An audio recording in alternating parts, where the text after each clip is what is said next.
인연이 밥을 이따위로 해놨어? 퍽 부직갱이가 며느리의 등짝을 갈겼습니다.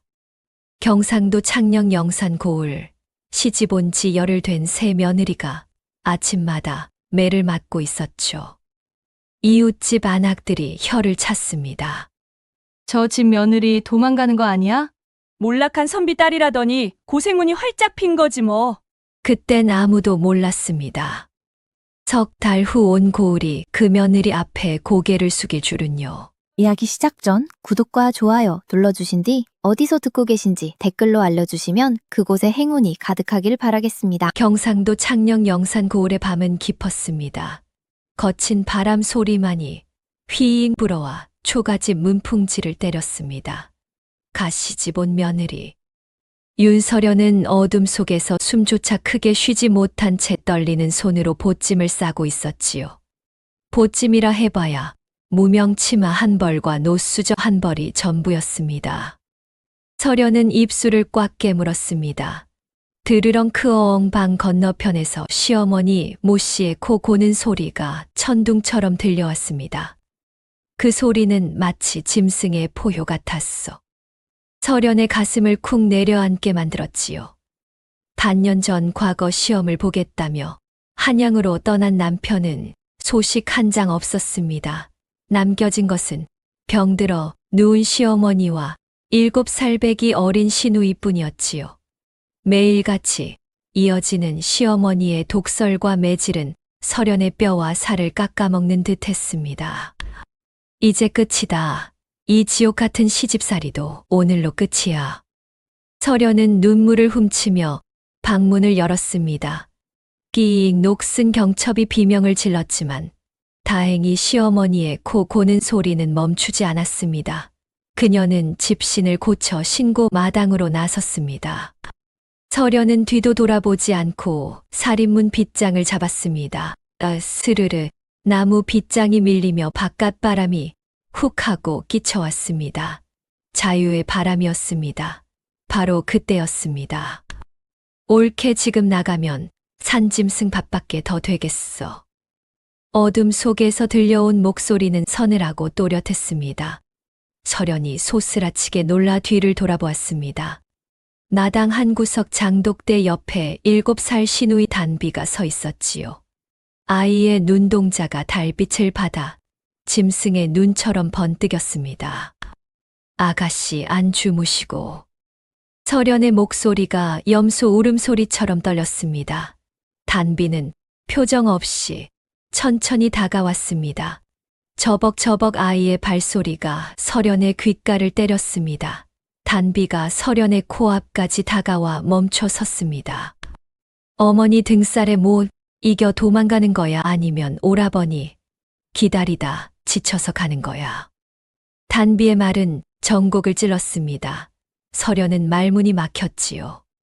비켜라 아가씨 나는 더 이상 못 살겠다.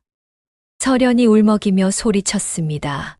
하지만 단비는 꿈쩍도 하지 않았습니다. 오히려 입꼬리를 살짝 올리며 알 수 없는 미소를 지어 보였습니다. 못 사는 게 아니라 죽으러 가는 길이라서 잡는 거야. 옳게 보찜 속에 든 게 고작 숟가락 하나랑 치마 한 벌이지. 그걸로 한양까지 가려고 어림도 없어. 서련은 등골이 오싹해졌습니다. 보찜 속에 무엇이 들었는지 보여준 적이 없었기 때문입니다. 이 아이는 도대체 어디서부터 보고 있었던 걸까요? 아니면 보찜 속을 꿰뚫어 보기라도 한 걸까요?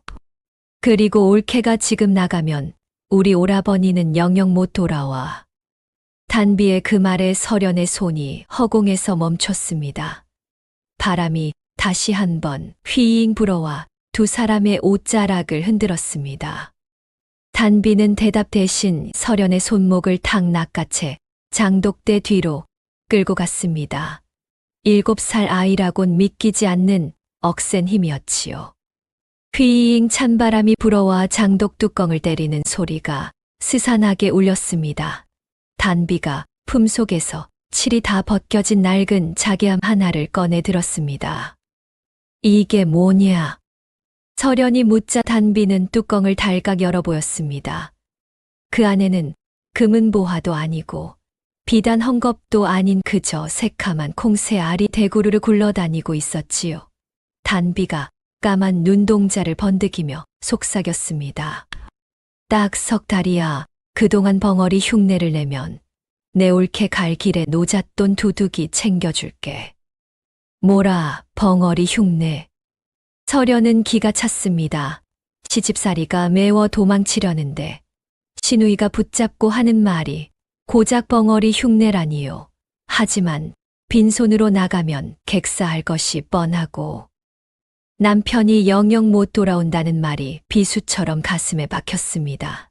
단비는 콩알 하나를 집어들고 말했습니다.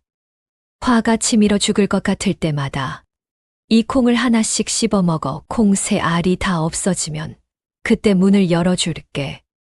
도대체 이 콩이 뭐길래 이러느냐, 어디서 난 게야.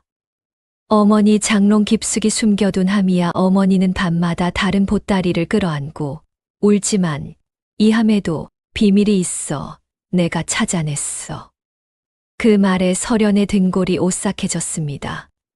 그 독하디독한 시어머니 모 씨가 밤마다 운다니 상상조차 할 수 없는 일이었으니까요. 단비의 눈빛은 거짓이 아니었습니다. 서련은 홀린 듯 고개를 끄덕이고 말았습니다. 단비는 방긋 웃으며 서련의 보찜을 부엌 구석으로 획 던져버렸습니다. 약조한 거다 옳게. 다음 날 아침이 밝았습니다. 꼭기교. 달구름 소리가 새벽을 가르자마자 방문이 벌컥 열리며 시어머니 모 씨가 들이닥쳤습니다. 인연이 해가 중천인데 아직도 자빠져 있어 썩 나오지 못해. 모 씨는 이불을 걷어차며 고래고래 소리를 질렀습니다. 내년이 어젯밤에 짐 싸들고 도망질 치려던 걸 내가 모를 줄 알았더냐. 어디 쥐새끼처럼 빠져나가려 들어. 서련은 가슴이 철렁 내려앉았습니다. 억울하고 분한 마음에 입을 열려던 순간 뇌리에 단비가 건넨 새카만 콩새 알이 떠올랐습니다. 서련은 입술을 질끈 깨물며 꿀먹은 벙어리처럼 입을 다물었습니다. 이게 이제는 시어미 말은 귓등으로도 안 듣네. 뚫린 입이라고 말대꾸라도 해보란 말이다.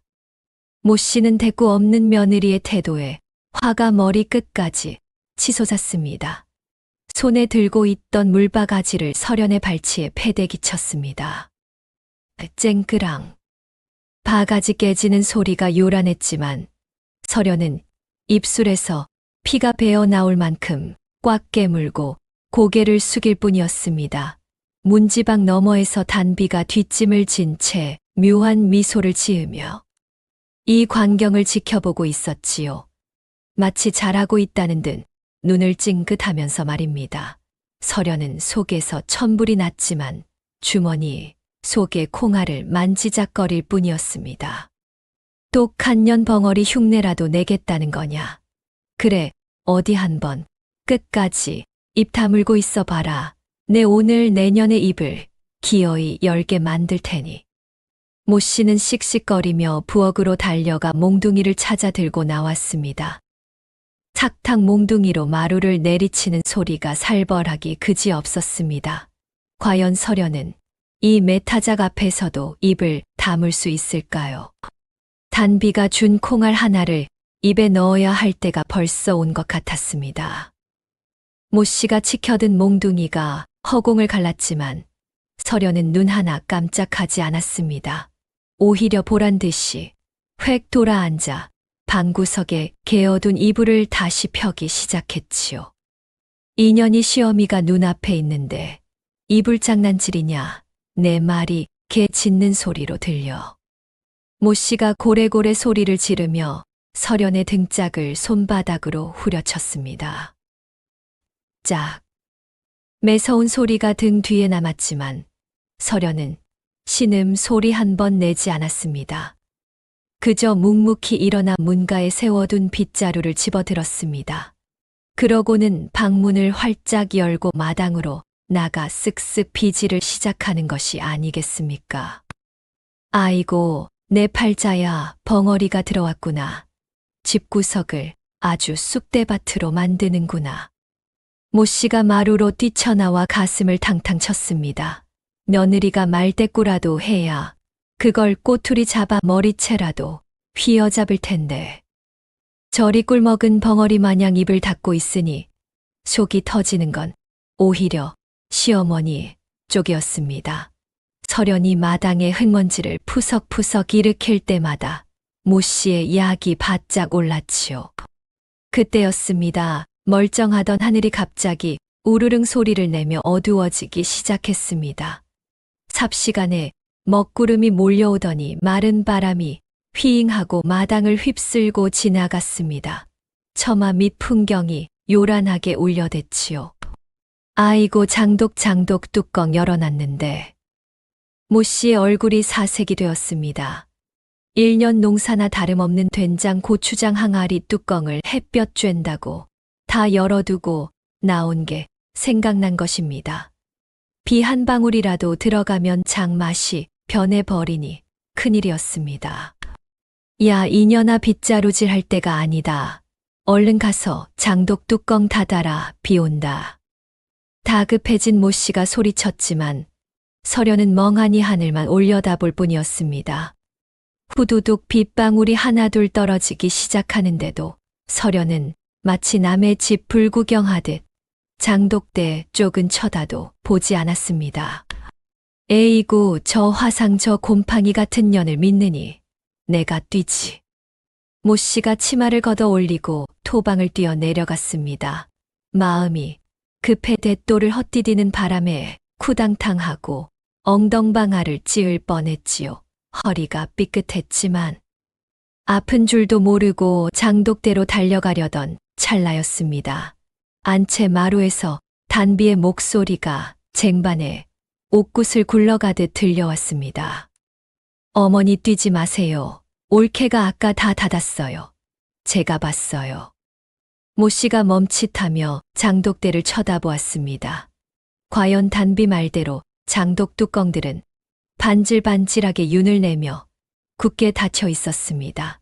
사실 아까 설연이 매를 맞으러 들어가기 전 단비가 눈짓을 주며 자신이 닫아두겠다고 했던 것이지요. 하지만 모 씨가 그 내막을 알 일이 없었습니다. 뭐야 벌써 닫았어. 아니 그럼 닫았으면 닫았다 말을 할 것이지 사람을 놀래키고 지랄이야. 모 씨는 머쓱해져서 헛기침을 크흠하고 내뱉었습니다. 며느리를 잡으려다 제 성질에 제가 넘어진 꼴이 되었으니 민망하기 짝이 없었지요. 모 씨는 괜히 치맛자락을 탁탁 털며 설연을 흘겨보았습니다. 재수 없는 년, 비 오기 전에 빨래나 걷어라. 모 씨가 침을 한번 뱉고는 쾅 소리 나게 방문을 닫고 들어가 버렸습니다. 그제야 설연은 들고 있던 빗자루를 내려놓고 긴 한숨을 후 하고 내쉬었습니다. 단비가 시키는 대로 입을 닫고 있었더니 정말로 시어머니가 제풀에 꺾여 들어가는 꼴을 보게 된 것입니다. 설연이 떨리는 가슴을 진정시키며 빗방울이 굵어지는 하늘을 보려 고개를 들던 순간이었습니다. 담장 너머로 삿갓을 깊게 눌러쓴 사내 하나가 불쑥 솟아올랐습니다. 낡은 삿갓 아래로 번뜩이는 눈빛이 설연의 눈과 허공에서 딱 마주쳤습니다. 설연은 헉하고 숨을 들이켰습니다. 마을 사람이 아니었습니다. 빗줄기가 거세지는데도 사내는 피할 생각도 않고 담벼락에 붙어 설연을 뚫어져라 쳐다보고 있었습니다. 빗소리에 묻혀 들릴 듯 말 듯 사내의 입술이 달싹였습니다. 찾았다.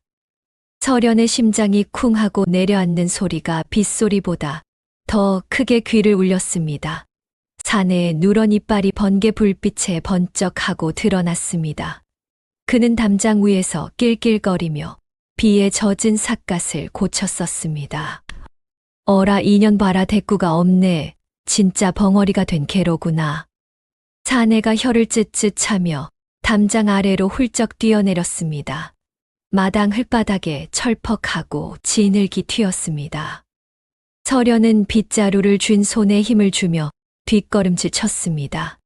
당장이라도 소리를 질러 시어머니를 부르고 싶었지만 단비의 당부가 귓가에 맴돌았습니다. 절대로 입을 열면 안 돼요, 아씨. 설연은 입술을 피가 날 정도로 꽉 깨물었습니다. 사내는 설연의 코앞까지 다가와 킁킁 냄새를 맡는 신용을 하더니 비릿한 웃음을 흘렸습니다. 최 부자 영감 말이 맞았어. 독한 과부 모씨 내 며느리가 병신이 되었다더니 내 눈으로 똑똑히 봤구만.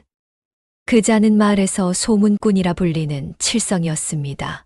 남의 집 숟가락 개수까지 알아내어 퍼뜨리는 것으로 유명한 자였지요. 칠성은 설연이 겁에 질려 아무 말도 못하고 바들바들 떠는 꼴을 보고는 만족스러운 듯 고개를 끄덕였습니다.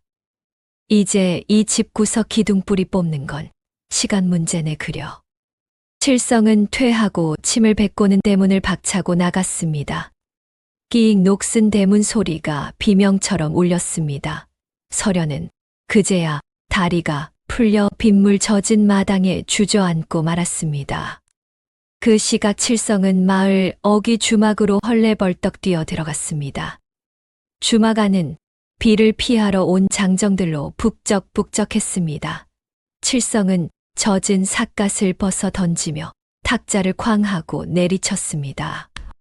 여보게들 내 말 좀 들어보소. 그 독하기로 소문난 모씨네 집구석에 사단이 났네. 사단이 났어. 막걸리를 들이키던 박첨지가 눈을 동그랗게 뜨며 물었습니다. 아니 칠성이 자네 아닌가? 또 무슨 헛소문을 퍼뜨리려고. 헛소문이라니 내 두 눈으로 똑똑히 보고 오는 길이네. 그 집 며느리 설연이 있지 않은가. 그 얌전하던 것이 귀신이 들렸는지 입을 닫고 벙어리가 되었더란 말일세. 주막 안이 웅성웅성 소란스러워졌습니다. 이웃마을 부자 최 씨가 모씨 집안의 비옥한 논맞이기를 노리고 칠성에게 돈 몇 푼을 쥐어주며 사주한 일이라는 건 아무도 몰랐습니다. 칠성의 입에서 나온 독은 빗물을 타고 온 마을로 스멀스멀 퍼져나갔습니다. 그로부터 닷새가 지난 날이었습니다. 아침부터 모씨네 대문 밖이 요란했습니다. 쨍쨍 꽹과리 소리가 고막을 찢을 듯 울려 퍼졌습니다. 이놈들아 빚 갚아라. 죽은 영감 빚 갚아라. 거적을 뒤집어 쓴 건달 대여 선명이 대문 앞에 드러누워 행패를 부리고 있었습니다. 칠성의 말을 듣고 최 부자가 보낸 왈패들이었습니다.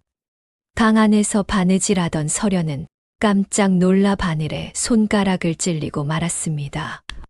방문이 벌컥 열리고 모씨가 몽둥이를 들고 뛰어나갔습니다. 이 썩을 놈들아 남의 집 대문 앞에서 이게 무슨 짓거리냐? 당장 꺼지지 못해.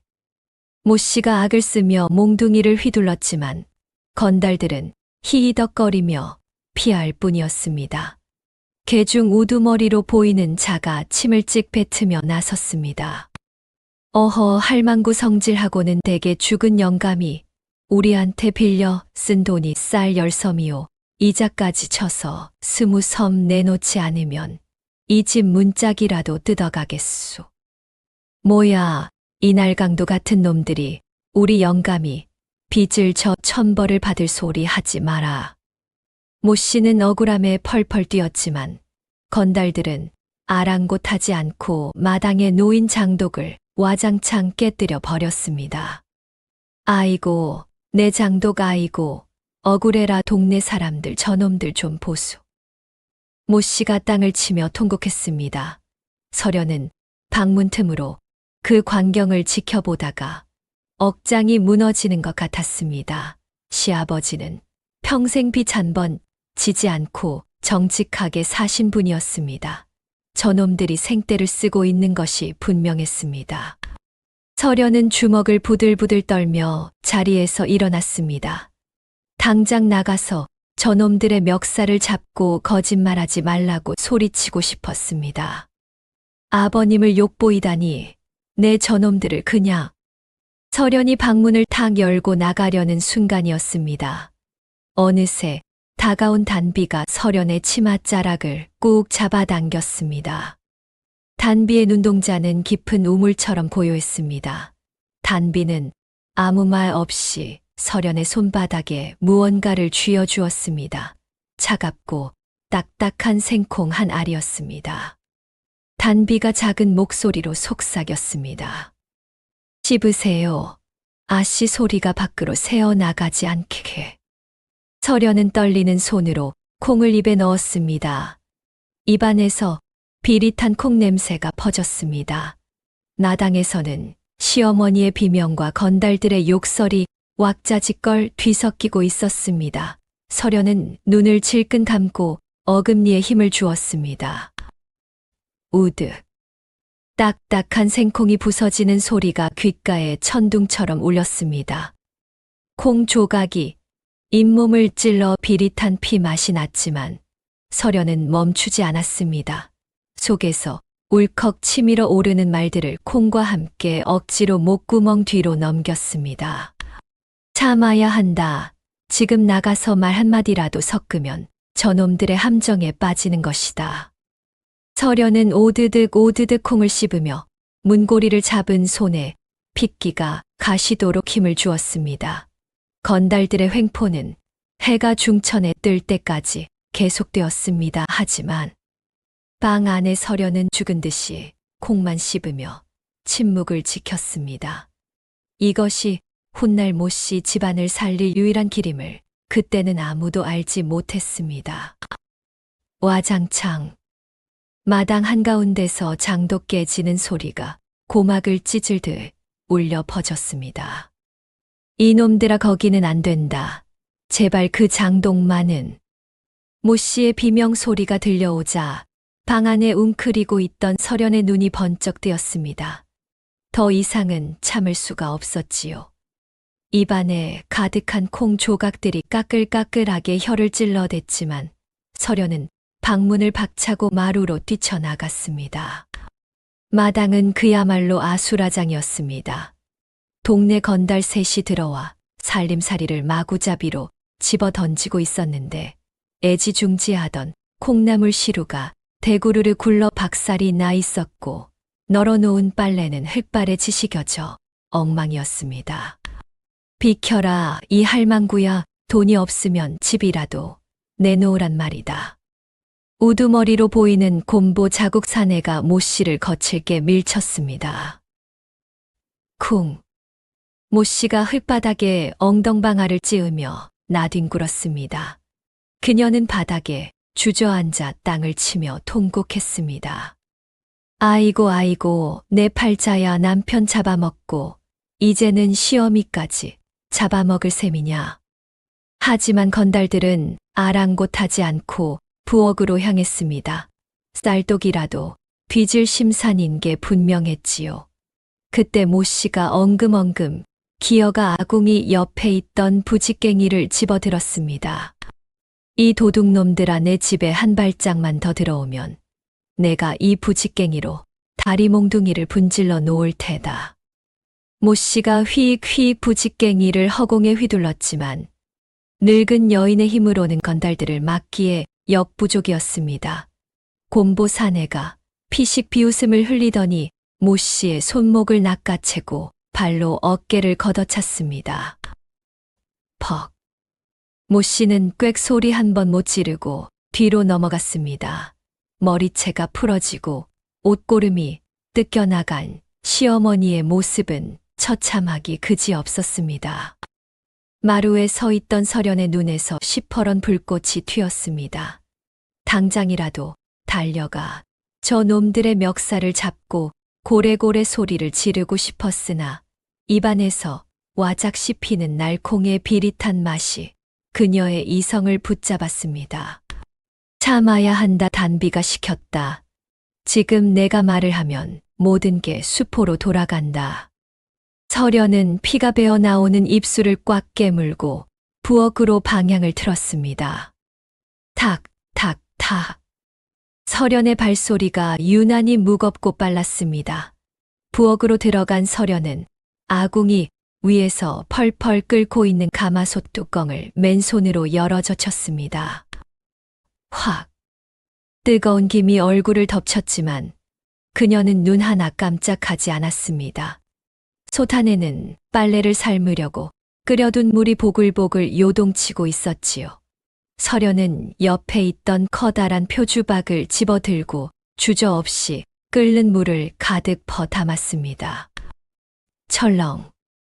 물이 넘쳐 손등을 찌르르 데웠지만 서련은 뜨거움조차 느끼지 못하는 사람처럼 부엌을 나섰습니다. 마당에서는 건달들이 모 씨가 숨겨둔 쌈짓돈을 찾겠다며 장독대를 뒤지고 있었습니다. 어디 보자, 이 독에 숨겨놨나 아니면 저 독인가. 쨍그랑.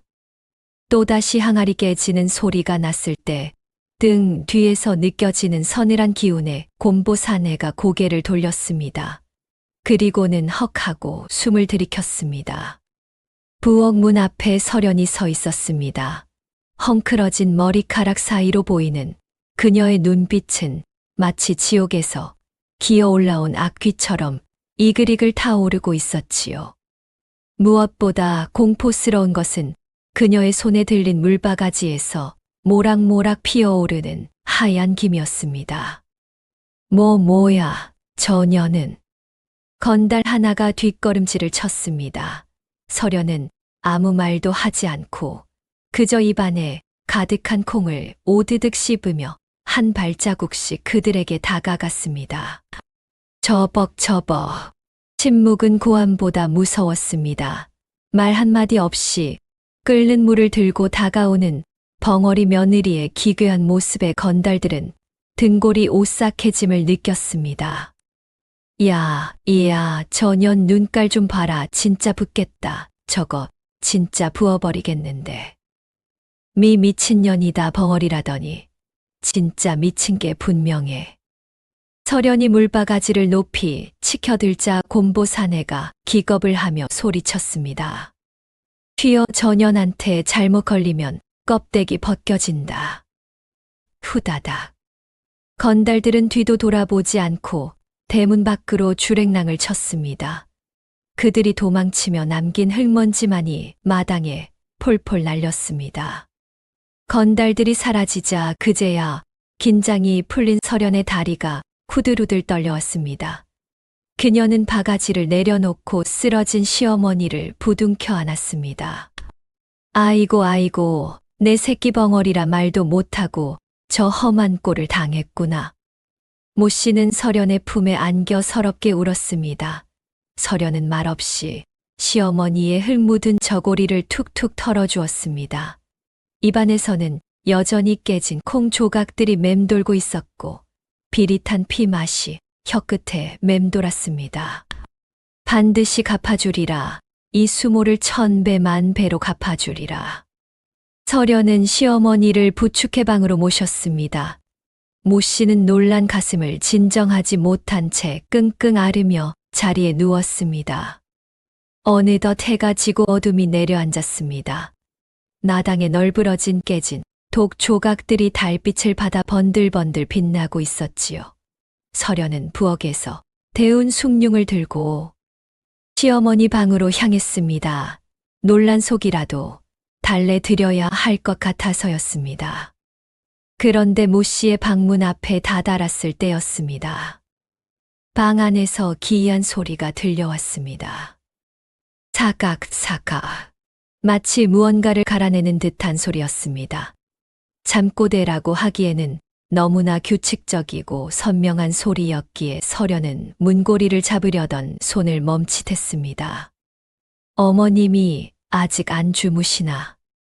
서련이 숨을 죽이고 귀를 기울이자 이번에는 아주 낮은 목소리가 흘러나왔습니다. 그래, 아직은 아니다. 조금만 더 기다리면 된다. 그것은 낮에 통곡하던 힘없는 노인의 목소리가 아니었습니다. 평소 알던 시어머니의 목소리와는 전혀 다른 차갑고도 섬뜩한 기운이 서린 목소리였지요. 서련은 숭늉 그릇을 든 채 그 자리에 얼어붙고 말았습니다. 달빛에 비친 창호지 위로 모 씨의 그림자가 어른어른거리는데 그 그림자의 움직임이 예사롭지 않았습니다. 서련은 침을 꿀꺽 삼키고 떨리는 손가락에 침을 발랐습니다. 폭 창호지가 소리 없이 뚫리고 작은 구멍이 생겨났지요. 그 안으로 보이는 광경에 서련은 숨을 멈췄습니다. 시어머니 모 씨가 보자기에 싼 무언가를 미친 듯이 쓸어내리고 있었기 때문입니다. 사각사각 칼을 가는 게 아니었습니다. 마치 세상에서 가장 귀한 보물이라도 되는 양 거친 손바닥으로 보자기를 어루만지고 있었습니다. 그때였습니다. 크흑 모 씨의 어깨가 들썩이더니 붉은 피가 후두둑 바닥에 떨어졌습니다. 서련이 입을 틀어 막았습니다. 천하장사라 불리던 시어머니가 피를 토하고 있었던 것입니다. 모 씨는 피 묻은 입을 닦으며 귀를 탁탁 쳤습니다. 제기랄 점점 안 들려 먹먹한 것이 큰일이네. 혼잣말이 흘러나왔습니다. 조금만 더 버티면 된다. 조금만 더 그놈들한테 뺏기면 안 돼. 절대로. 서련의 심장이 쿵 내려앉았습니다. 귀가 멀어서 목소리가 컸던 것이고 누군가와 맞서 싸우고 있었다는 말입니까? 그놈들이란 대체 누구를 두고 하는 말일까요? 서련은 도망치듯 방으로 돌아와 이불을 뒤집었었습니다. 가슴이 콩닥콩닥 뛰었습니다. 시누이 단비가 했던 말이 떠올랐지요. 어머니는 밤마다 보따리를 끌어안고 울어 이 집에 비밀이 있어.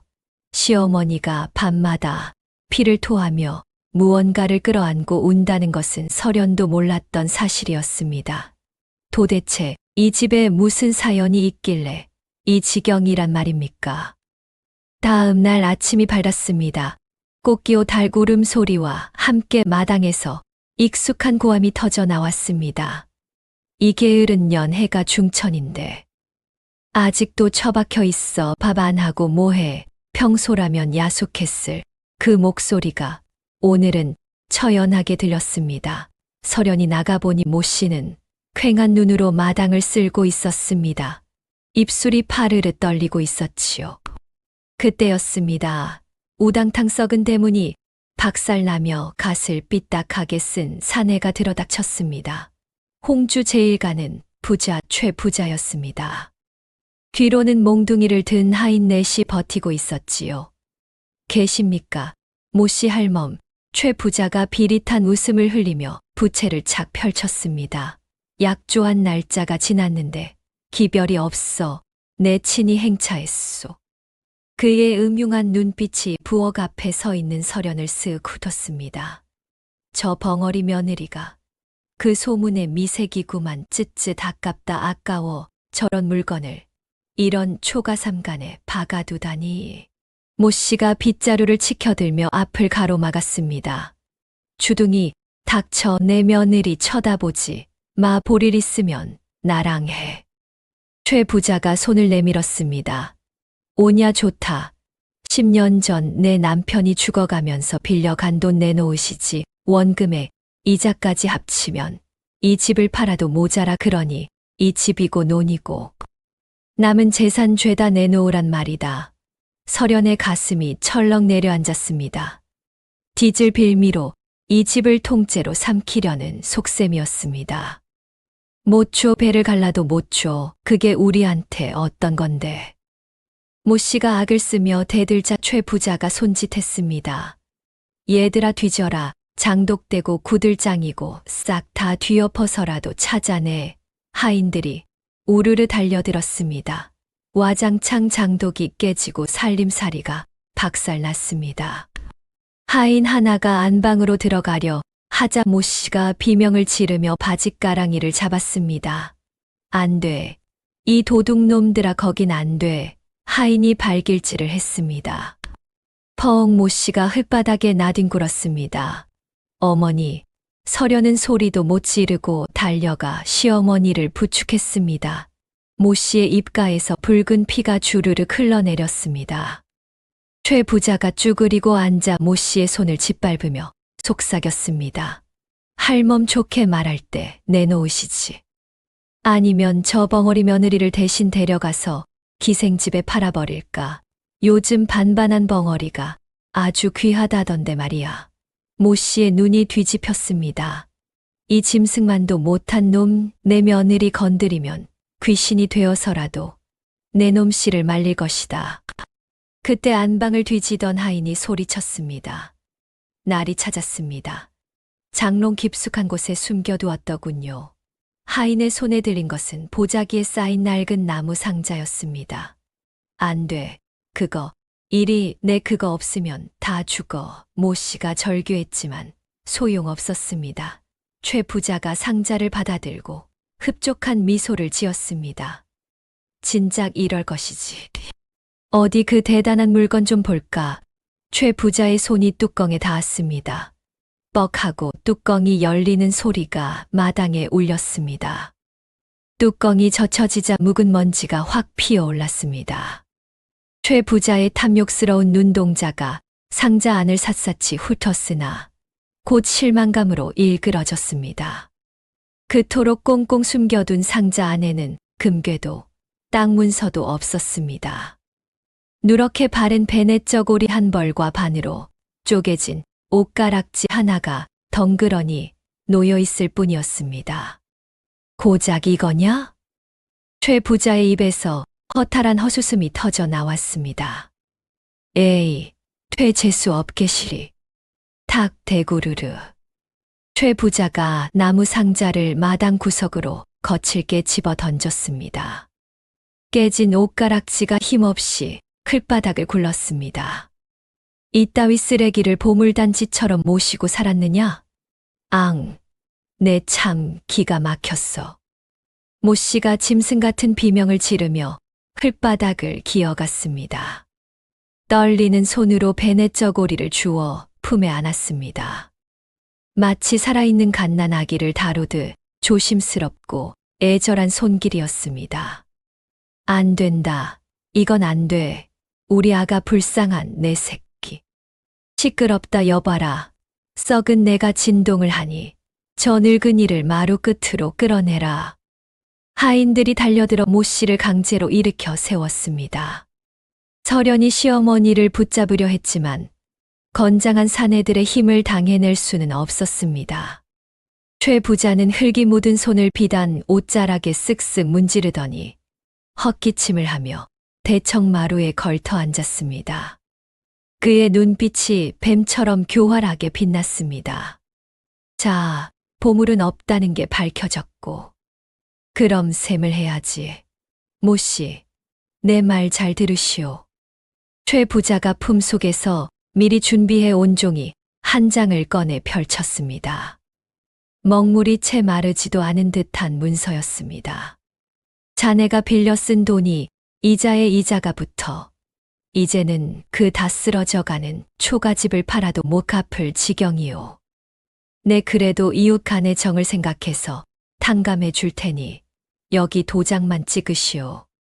모 씨는 귀가 잘 들리지 않아 멍하니 최 부자의 입만 쳐다보았습니다. 뭐라 하셨소? 탕감.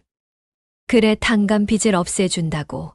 대신 자네가 늙어서 농사짓기 힘드니 그 문전옥답 논문서만 내게 넘기면 되는 거요. 벙어리 며느리 데리고 어찌 농사를 짓겠어? 응. 최 부자의 목소리는 꿀을 바른 듯 달콤했지만 그 내용은 비수와 같았습니다. 모 씨가 고개를 세차게 저었습니다. 아니 되오. 그 노는 우리 영감 제사 지낼 쌀 나오는 곳이오. 내 눈에 흙이 들어가기 전엔 안 돼. 모 씨가 악을 쓰자 최 부자의 미간이 찌푸려졌습니다. 그는 혀를 차더니 슬쩍 말을 바꿨습니다. 아이고 답답해라. 누가 논을 뺐는데쏘. 이건 그냥 각서요, 각서. 나중에 돈 생기면 갚겠다는 약속만 하라는 거요. 자, 여기 인장만 찍으면 오늘 일은 없던 걸로 하고 물러가리다. 최 부자가 하인을 시켜 인주와 도장을 모 씨의 손에 쥐어 주었습니다. 늙고 병든 모 씨의 판단력은 흐려질 대로 흐려져 있었습니다. 오늘 일은 없던 걸로 하고 물러간다는 말만 귓가에 맴돌았습니다. 정말 이것만 찍으면 가는 게요. 그렇다니까 어서. 최 부자가 재촉했습니다. 모 씨의 떨리는 손이 붉은 인주 쪽으로 향했습니다. 그 모습을 지켜보던 설연의 심장이 쿵쾅거렸습니다. 설연은 비록 말을 못했지만 글을 읽을 줄 알았습니다. 어깨 너머로 배운 언문이었지만 최 부자가 내민 종이에 적힌 양도라는 두 글자는 똑똑히 보였습니다. 저 도장을 찍는 순간 시어머니와 자신은 엄동설 안에 길거리에 나앉게 될 것이 뻔했습니다. 안 돼. 설연의 입에서는 소리가 나오지 않았습니다. 다급한 마음에 그녀는 몸을 날렸습니다. 전현이 하인이 막을 새도 없었습니다. 설연이 대청마루로 뛰어올라 찻상을 향해 몸을 던졌습니다. 쨍그랑 와장차. 날카로운 파여름이 마당을 뒤흔들었습니다. 자기 그릇이 산산조각나며 뜨거운 차와 시커먼 먹물이 사방으로 튀었습니다. 최 부자의 값비싼 비단 옷 위로 검은 얼룩이 흉측하게 번져갔습니다. 으악, 뜨거워. 이게 무슨 짓이야. 최 부자가 벌떡 일어났습니다. 엎어진 상모서리에 정강이를 찧은 그가 고통과 분노로 얼굴이 시뻘겋게 달아올랐습니다.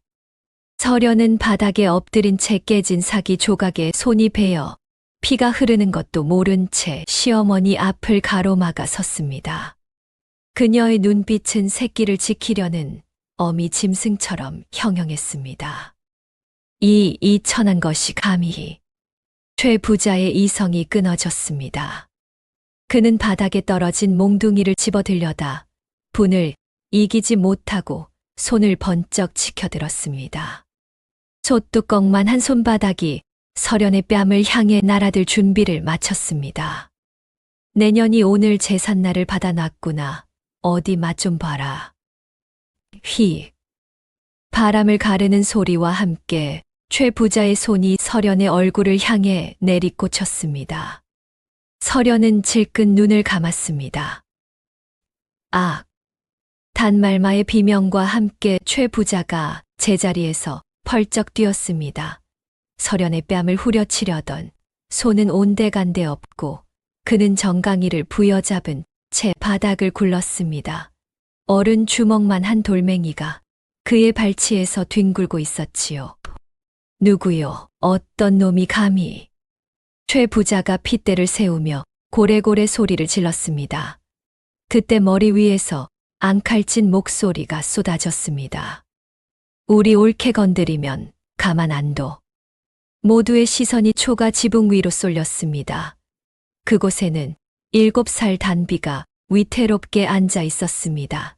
댕기 머리는 바람에 헝클어졌고 얼굴에는 검댕이 묻어 있었지만 눈빛만은 살기가 등등했습니다. 고사리 같은 손에 들린 것은 짱돌을 끼운 새총이었습니다. 저 어린 것이 또 던질 거야. 우리 올케 털끝 하나라도 건드리면 내가 관아에 가서 다 잃을 거야. 최 부자네가 힘없는 과부랑 며느리 때려 죽인다고 소문낼 거라고. 단비의 손은 부들부들 떨리고 있었지만 목소리에는 악이 받쳐 있었습니다. 설연은 숨이 턱 막혔습니다. 저 어린 시누이가 호랑이 같은 최 부자를 겨누고 있는 것입니다. 전연 끌어내려 당장. 최 부자의 호령에 건장한 하인 셋이 우르르 지붕 쪽으로 달려들었습니다. 안 돼. 설연이 비명을 지르며 하인들의 앞을 가로막았습니다. 하지만 역부족이었습니다. 억센 소나기가 설연의 양팔을 거칠게 비틀었습니다. 분노가 머리끝까지 치솟아 눈앞이 붉게 물들었습니다. 당장이라도 입을 열어 저주를 퍼붓고 싶었습니다. 하지만 그 순간 품속 자괴함의 차가운 감촉이 가슴에 닿았습니다. 참아야 한다. 서련은 거칠게 숨을 몰아쉬며 품속으로 손을 넣었습니다. 손끝에 딱딱한 검은 콩이 잡혔습니다. 그녀는 하인들이 팔을 비틀어대는 와중에도 기어코 콩알 하나를 꺼내 입안으로 밀어 넣었습니다. 오독. 어금니 사이에서 딱딱한 생콩이 부서졌습니다. 비릿한 콩 냄새가 입안에 퍼졌습니다. 그것은 인내의 맛이자 도끼의 맛이었습니다. 지금 말을 하면 진다 놈들의 덫에 걸리는 것이다. 서련은 입술을 깨물어 피를 냈습니다. 말을 하는 대신 그녀는 짐승 같은 힘으로 팔을 붙잡은 하인을 밀쳐냈습니다. 하인이 뒤로 나자빠진 틈을 타 서련은 마당 구석으로 달려갔습니다. 그곳에는 겨우내 묵혀둔 똥장군이 놓여 있었습니다. 밭에 뿌리려고 모아둔 인분과 오물이 가득 차 있어 뚜껑만 열어도 악취가 진동하는 항아리였습니다. 서련은 망설임 없이 뚜껑을 집어 던졌습니다. 저 전현이 뭐 하는 거야? 최 부자가 눈을 동그랗게 떴지만 이미 늦었습니다. 서련은 전 먹던 힘까지 짜내어 무거운 똥장군을 들어 올렸습니다. 허리가 끊어질 듯 아팠지만 지금 그녀에게 그런 고통은 아무것도 아니었습니다. 촥! 서련이 내던진 똥장군에서 검붉은 오물이 폭포수처럼 쏟아졌습니다. 으아! 비단 옷을 차려입은 최 부자의 머리 위로 작은 인분이 덩어리째 쏟아져 내렸습니다. 얼굴이며 가시며 도포할 것 없이 온몸이 누런 오물 범벅이 되었습니다. 입을 벌리고 소리를 지르던 하인의 입속으로도 똥물이 튀어 들어갔습니다. 똥이다 똥이야. 마당은 순식간에 아수라장이 되었습니다. 지독한 악취가 진동했습니다. 똥장군 하나를 통째로 뒤집어 쓴 최 부자는 제정신이 아니었습니다. 그는 헛구역질을 해대며 팔을 휘저었습니다.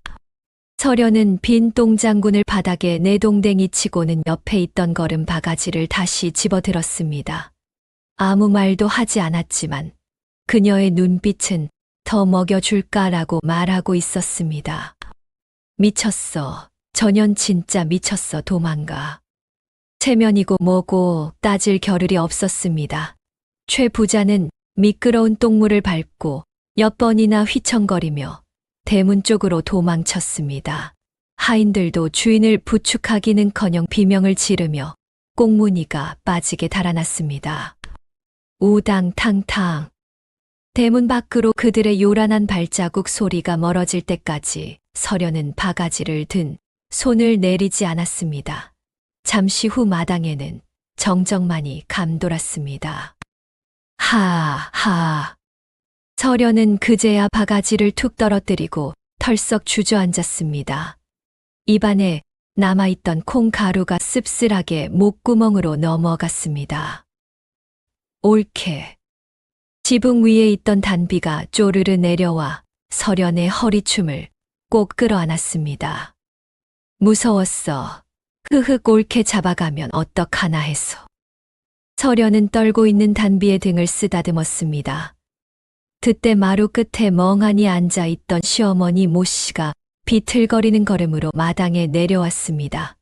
그녀는 맨발로 똥물이 튄 흙바닥을 딛고 며느리에게 다가왔습니다. 서련은 고개를 숙였습니다. 양반집 며느리가 채통 없이 똥물을 뿌려댔으니 꾸지람을 들을 것이 뻔했습니다. 하지만 모씨의 거친 손이 서련의 뺨을 어루만졌습니다. 놀라서 고개를 든 서련의 눈에 시어머니의 희미한 미소가 들어왔습니다. 잘했다.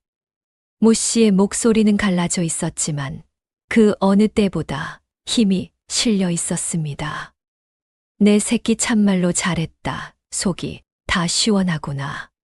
모씨는 똥물이 튀어 엉망이 된 서련의 저고리 소매를 털어주며 며느리의 손을 꽉 잡았습니다. 저런 놈들에게는 말보다 똥이 약이다. 내가 벙어리 흉내를 내며 참은 것이 100번 1000번 옳았다. 서련의 눈에서 참았던 눈물이 왈칵 쏟아졌습니다.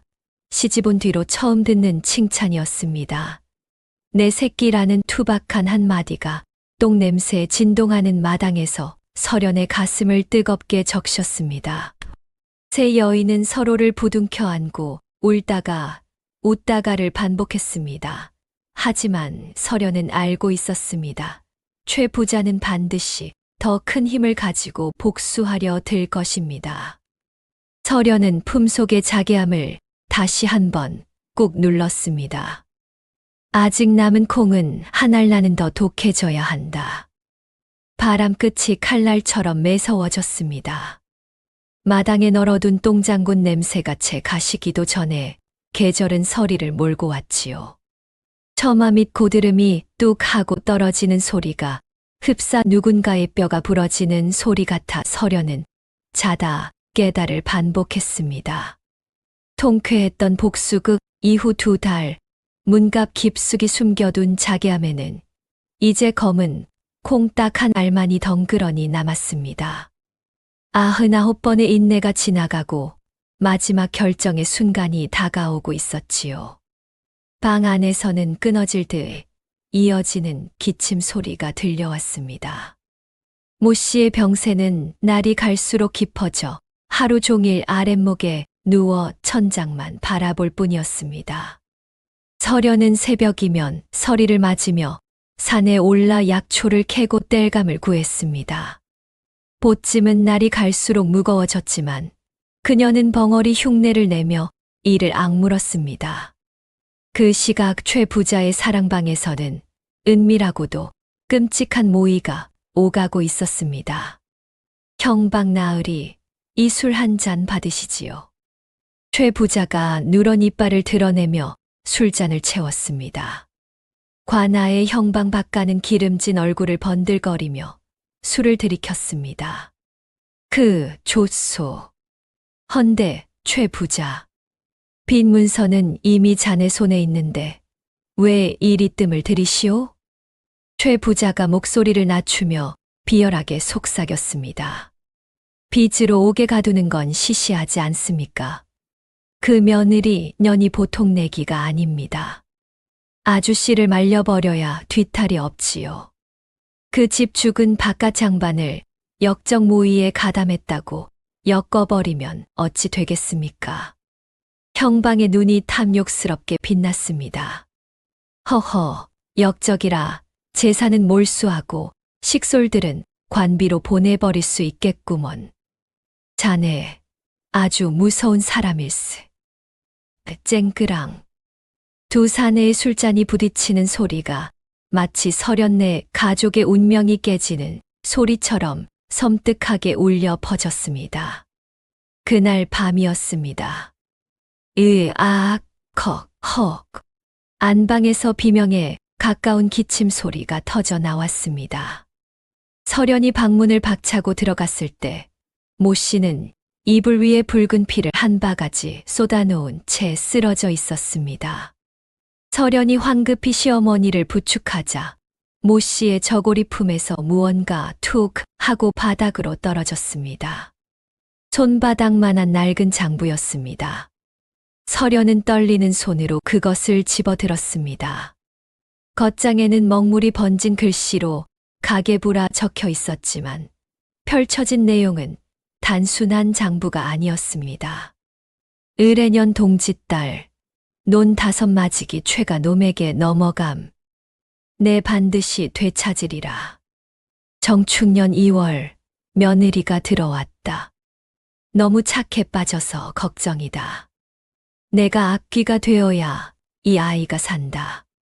내가 독해져야 최가 놈에게서 이 집을 지킨다. 설연의 눈동자가 심하게 흔들렸습니다. 마지막 장에는 핏자국과 함께 떨리는 글씨가 적혀 있었습니다. 내 몸이 부서져도 설연이와 단비만은 지켜야 한다. 미안하다 아가, 모진 시어미를 용서치 마라. 아, 설연의 입에서 탄식이 흘러나왔습니다. 시어머니의 그 지독한 도끼와 구박이 사실은 무너져가는 집안을 지탱하고 착한 며느리를 강하게 만들기 위한 처절한 몸부림이었던 것입니다. 설연은 잠든 시어머니의 나무 껍질 같은 손을 잡고 소리 없이 오열했습니다. 다음 날 아침이 밝았습니다. 어머니 다녀올게요. 할머니 약값 벌어올게요. 단비가 씩씩하게 말하며 집신을 고쳐 신었습니다. 설연이 캐온 말린 약초를 장터에 내다 팔겠다며 나서는 길이었습니다. 설연은 걱정스러운 눈빛으로 아이의 옷매무새를 만져주었습니다. 단비는 설연의 손을 꼭 한번 잡더니 깡충깡충 뛰어서 살인문을 나섰습니다. 그것이 마지막 뒷모습이 될 줄은 꿈에도 모른 채 말입니다. 해는 서산으로 넘어가고 어둠이 깔리기 시작했습니다.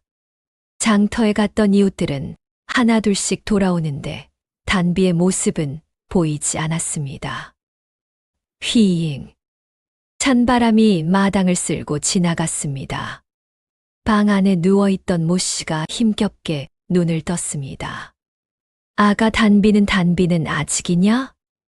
설연이 대답을 못하고 입술만 깨물자 모 씨가 피를 토하며 상체를 일으키려다 털썩 쓰러졌습니다. 불길한 예감이 설연의 가슴을 강타했습니다.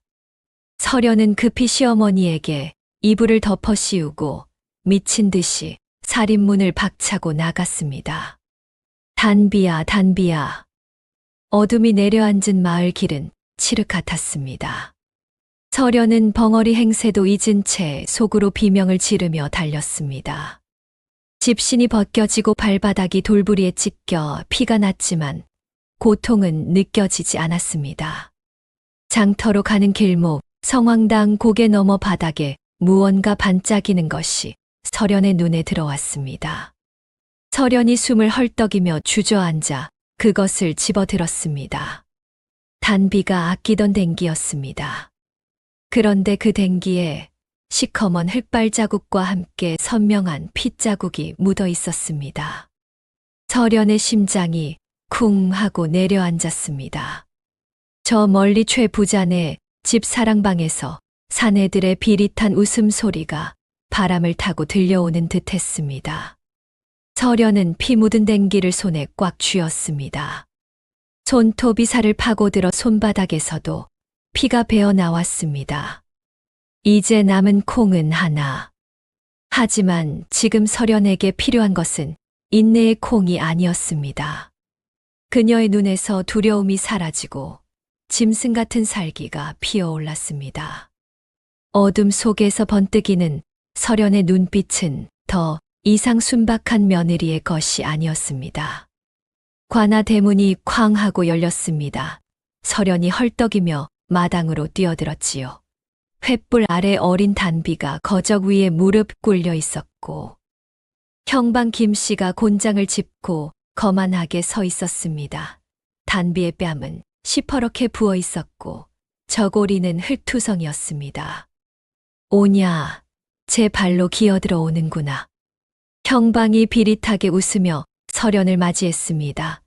설연은 포졸들의 창대 사이를 비집고 들어가 단비 앞을 가로막고 털썩 무릎을 꿇었습니다.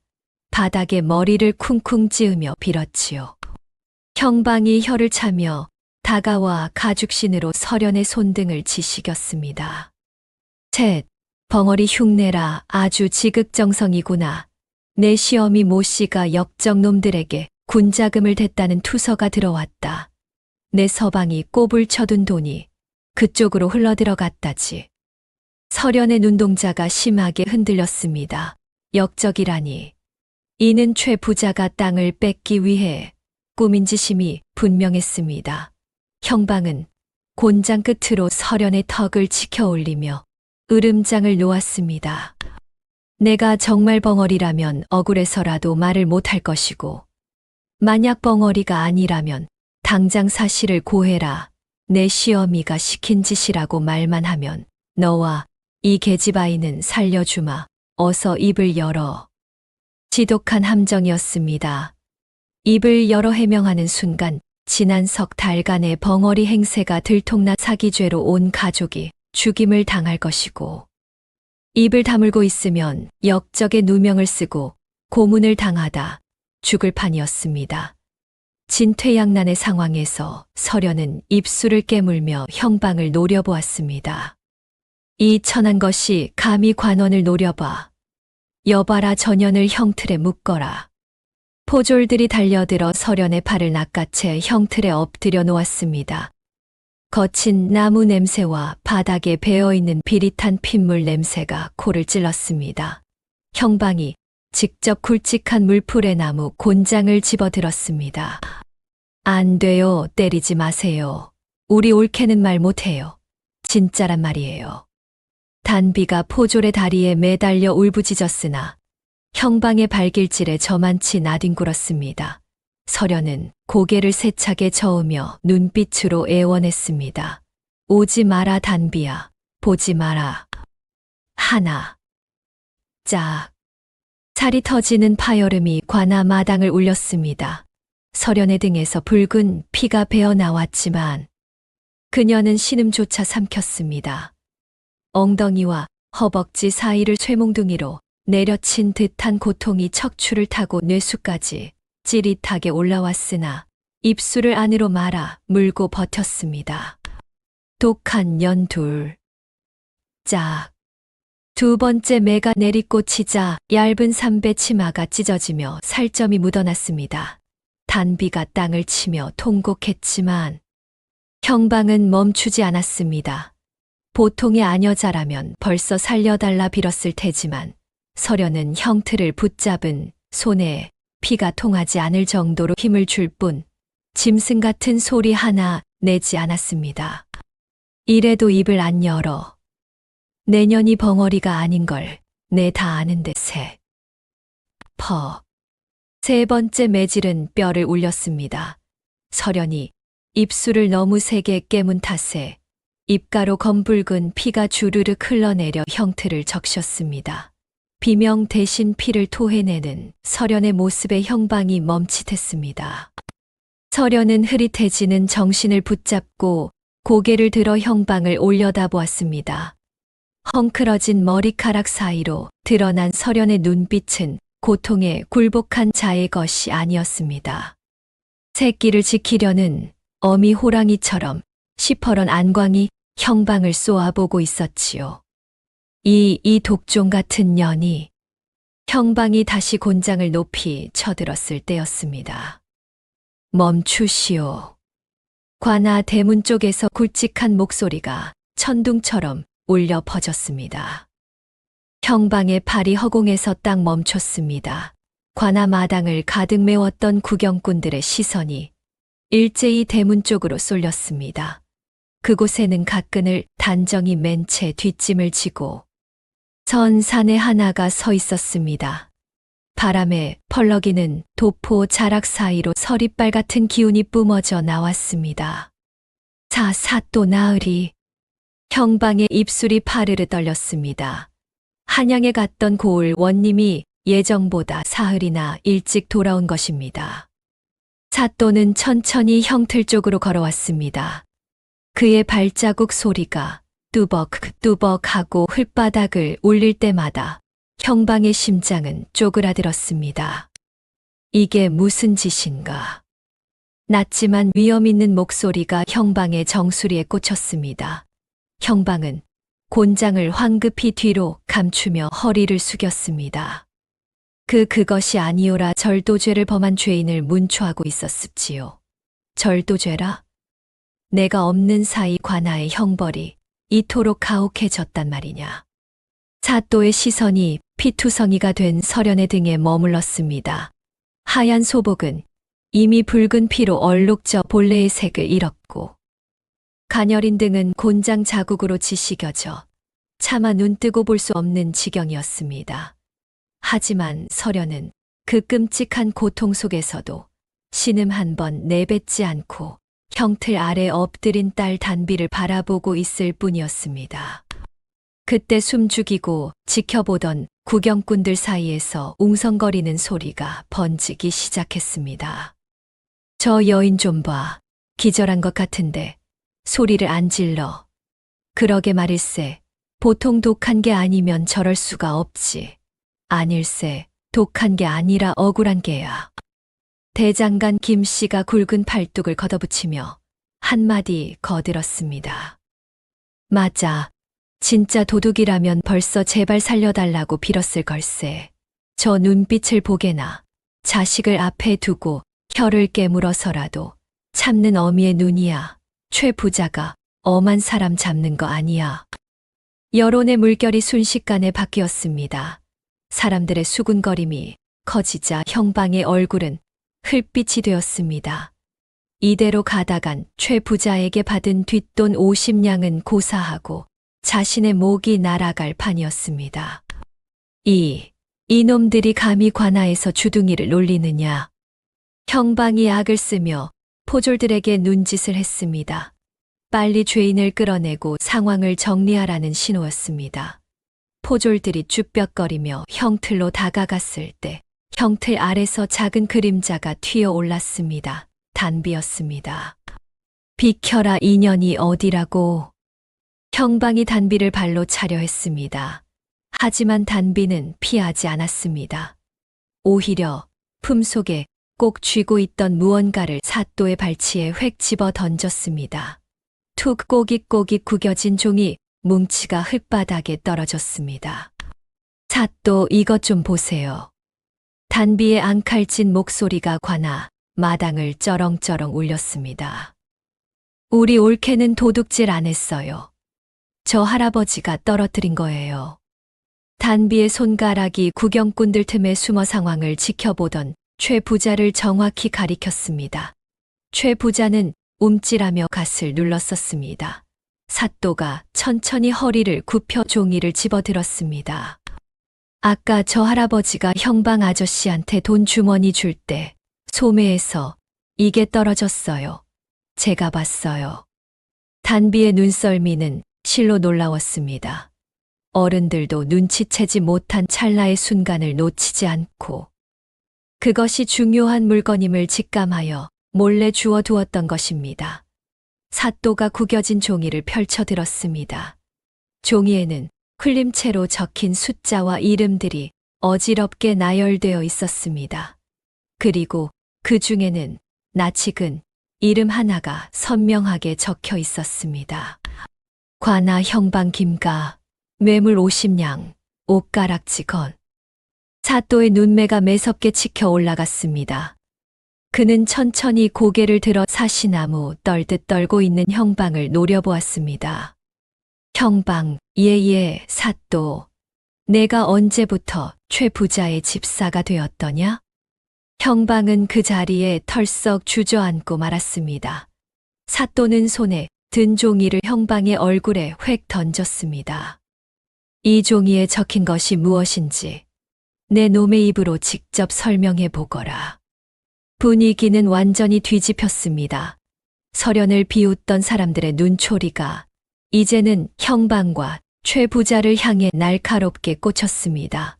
형틀에 묶인 서련은 그제야 긴장이 풀린 듯 고개를 툭 떨구었습니다. 여봐라, 지금 당장 형틀에서 여인을 풀고 저기 숨어있는 최 부자를 끌어내라. 그리고 형방놈을 포박하여 옥에 가두거라. 예이. 포졸들이 우렁차게 대답하며 달려들었습니다. 구경꾼들 사이에서 와 하는 함성이 터져 나왔습니다. 최 부자는 쥐새끼처럼 인파 속으로 도망치려 했으나 대장간 김 씨가 거대한 몸집으로 최 부자의 앞길을 턱 막아섰습니다. 어딜 가시나 최 부자 영감, 비켜라, 내 누군 줄 알고. 알지, 알고 말고. 돈으로 사람 목숨 사고 파는 장사치 아니신가. 김 씨가 최 부자의 멱살을 잡아 번쩍 들어 올렸습니다.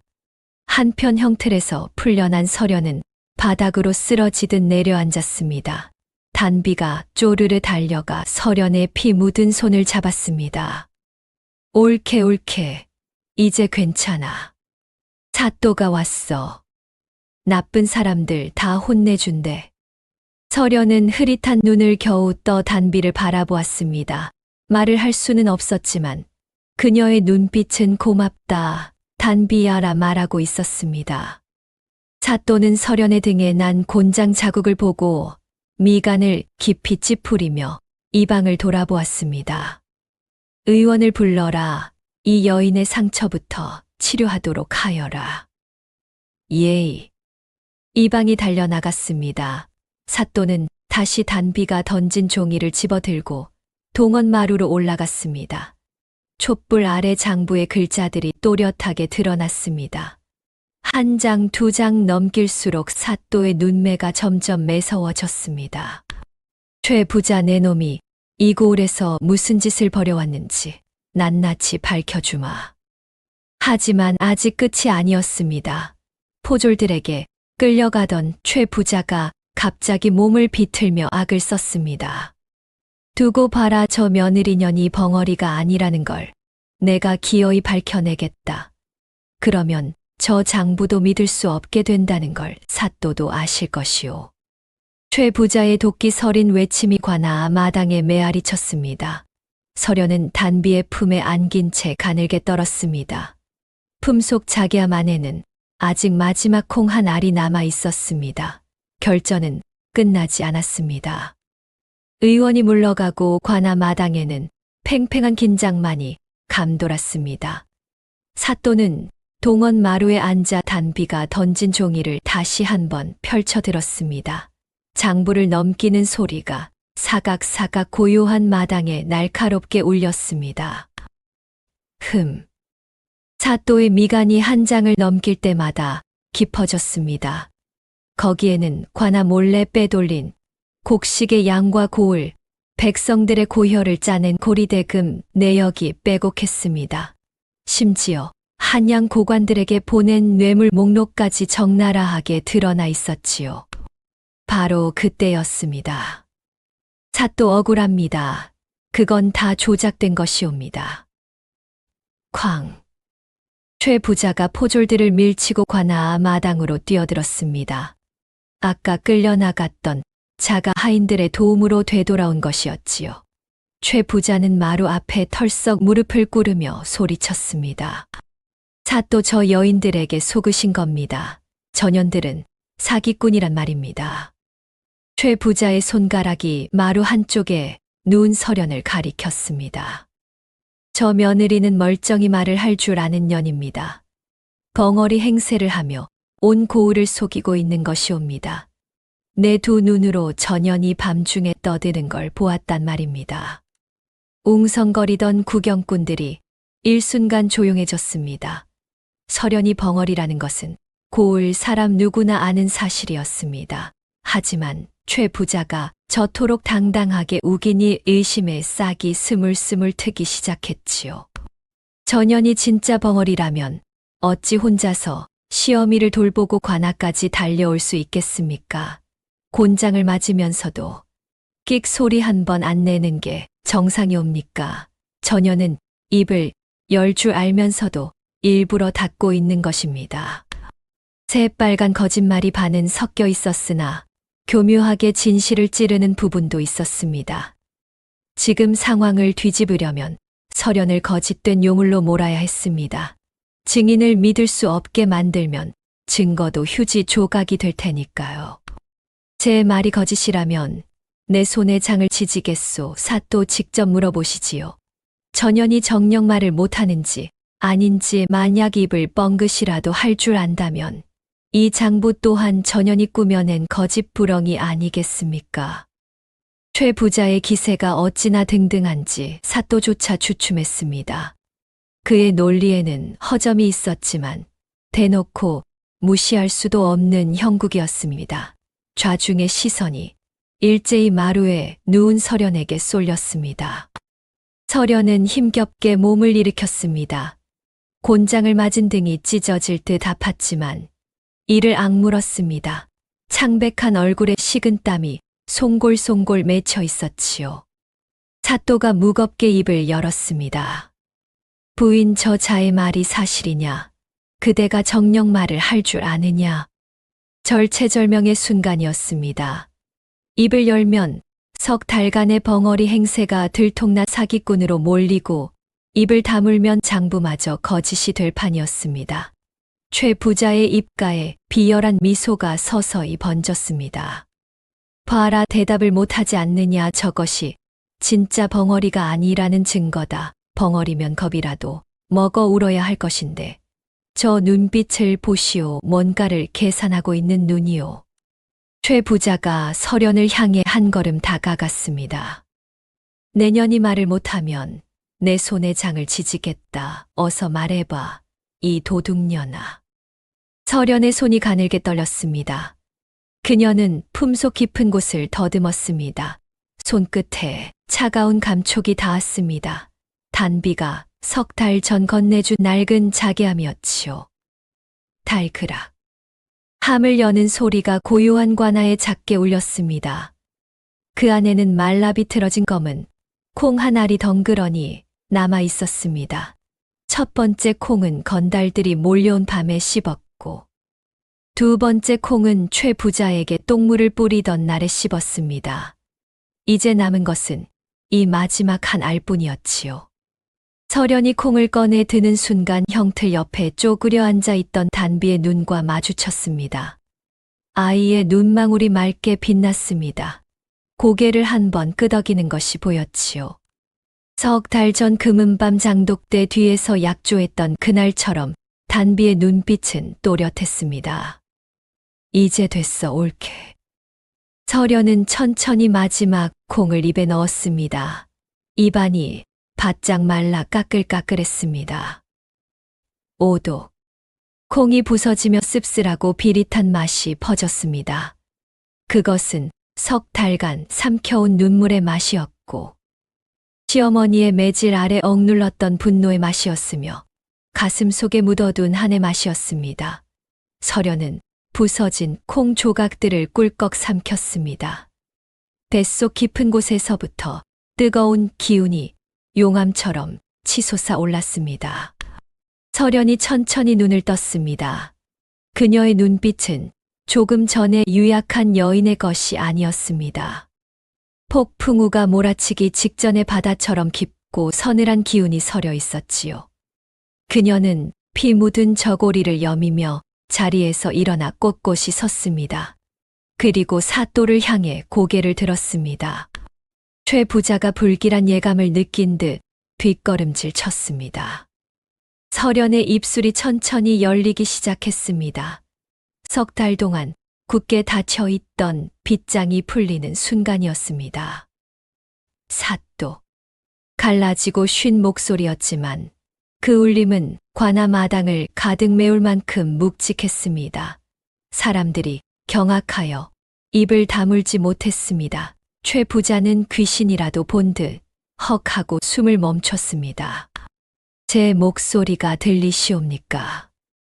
설연은 한 걸음 앞으로 내디뎠습니다. 그녀의 발걸음마다 석 달의 인내가 묻어나는 듯했습니다. 저는 벙어리가 아닙니다.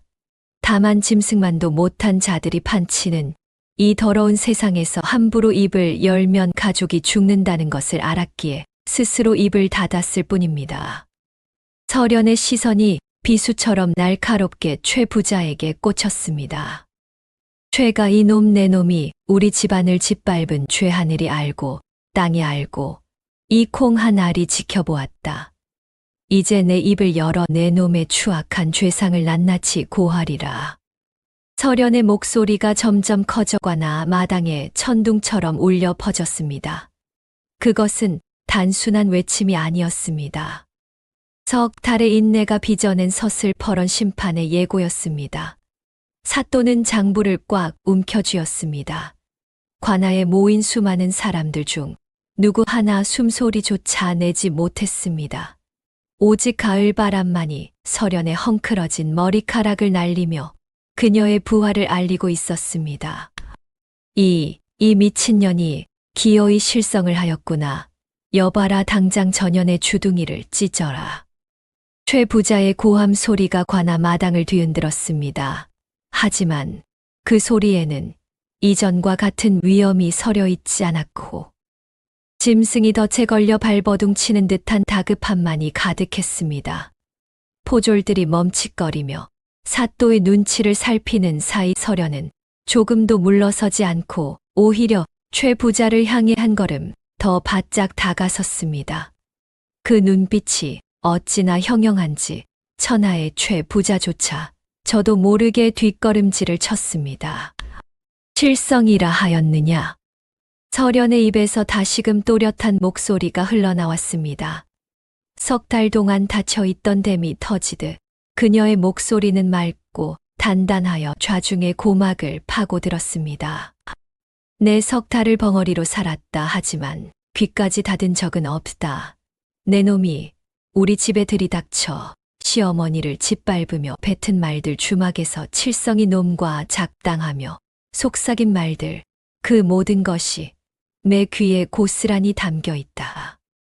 서련은 숨을 깊이 들이마시더니 마치 외워둔 경전을 읊듯 차분하지만 서늘한 어조로 말을 이었습니다. 내 놈이 처음 우리 집에 왔을 때 시어머니에게 뭐라 하였더냐. 빚을 탕감해 주겠다며 각서에 도장을 찍으라 하였지. 하지만 그 각서에 적힌 글자는 각서가 아니라 양도였다. 논문서를 통째로 넘기라는 문서였단 말이다. 좌중이 술렁거렸습니다.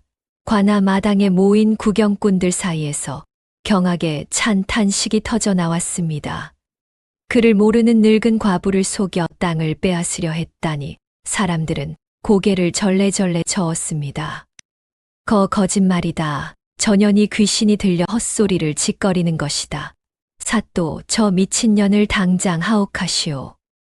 최 부자는 얼굴이 불그락부르락하여 삿대질을 해댔으나 사또는 차가운 눈으로 손을 들어 그의 입을 막았습니다. 계속하라.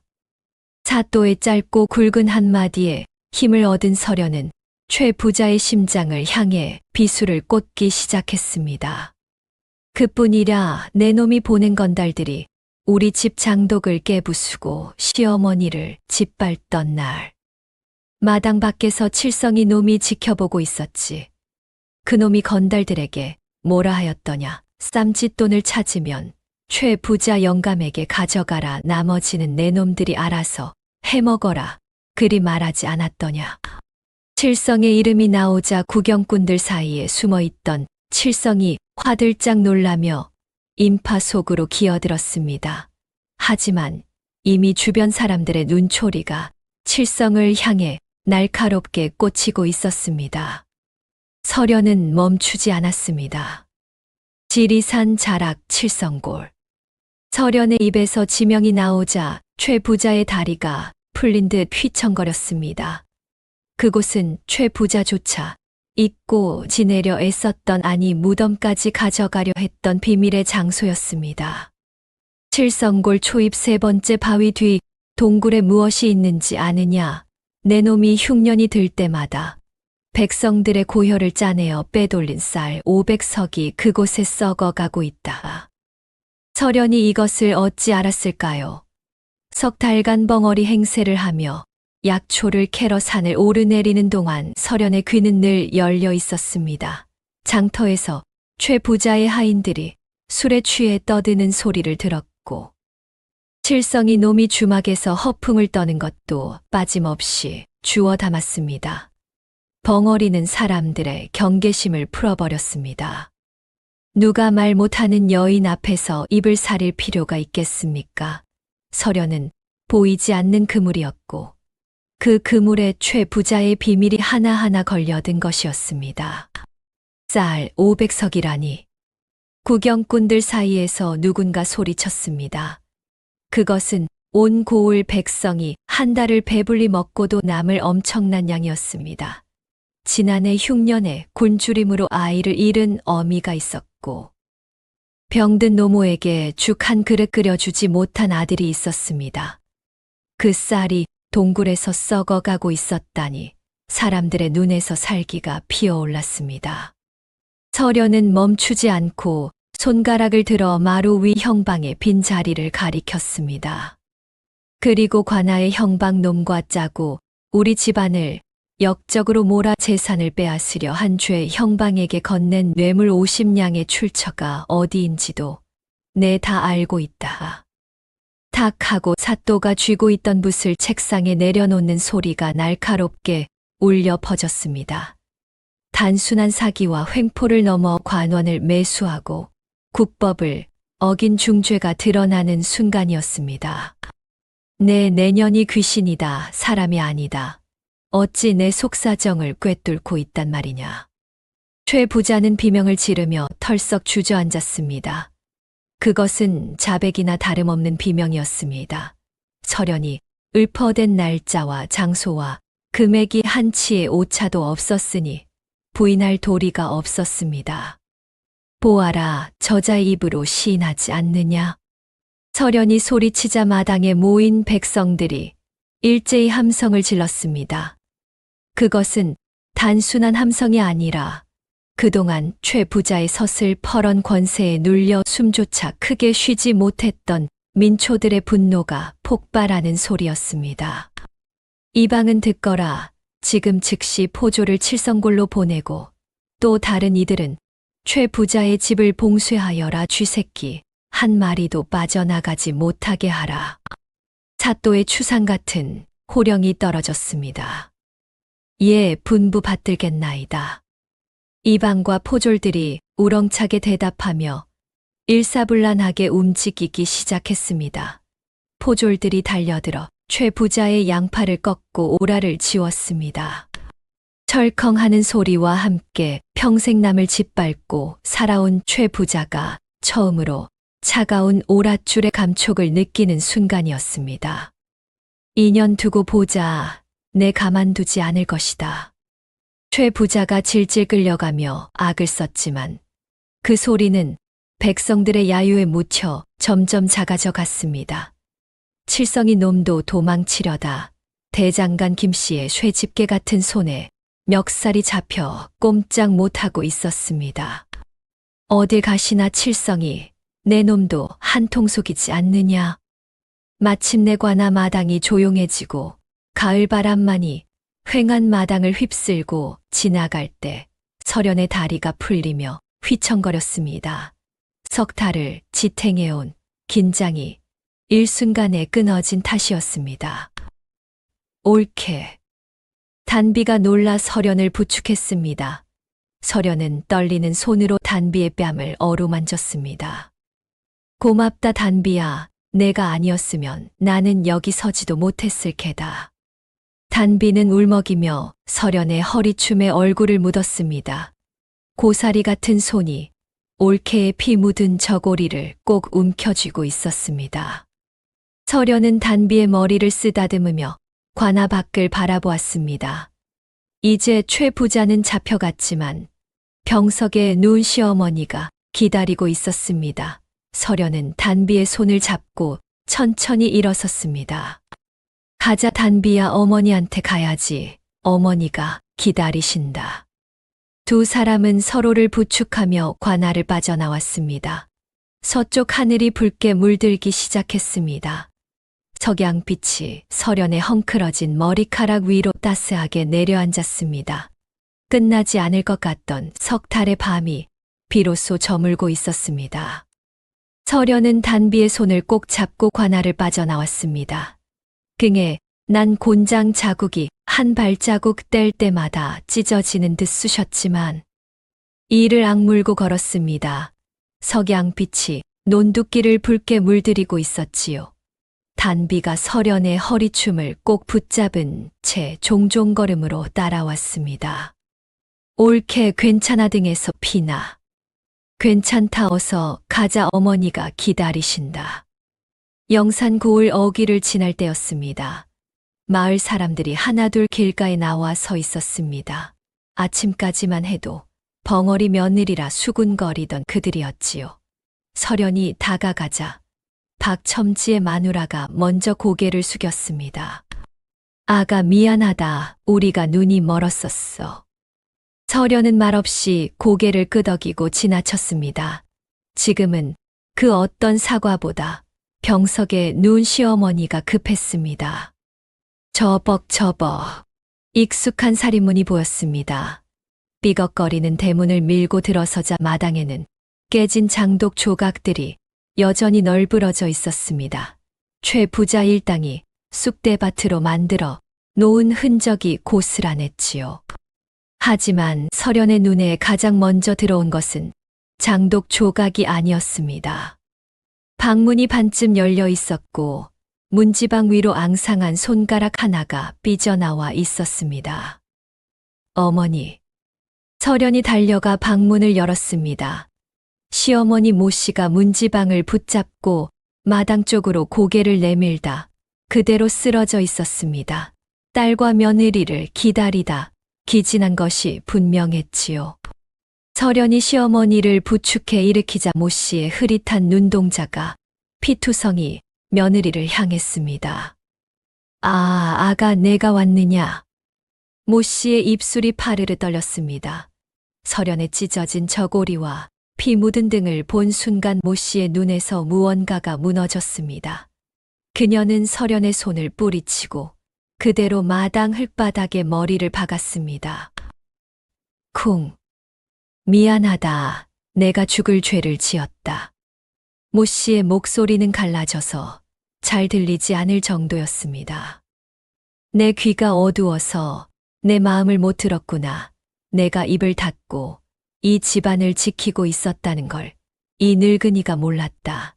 내년이 벙어리 흉내를 내며 그 모진 꼴을 당하는 동안 나는 내년을 더 들들 볶기만 했으니 하늘이 벌을 내려도 할 말이 없다다. 모 씨는 땅을 치며 통곡했습니다. 팡팡 마른 손바닥이 흙바닥을 칠 때마다 먼지가 피어올랐습니다. 지난 석 달간 며느리를 벙어리라 구박하고 등짝을 후려치며 몽둥이를 휘두르던 날들이 주마등처럼 스쳐 지나갔겠지요. 설연은 바닥에 주저앉아 시어머니의 앙상한 어깨를 감싸 안았습니다. 어머니 탓이 아닙니다. 저는 괜찮습니다.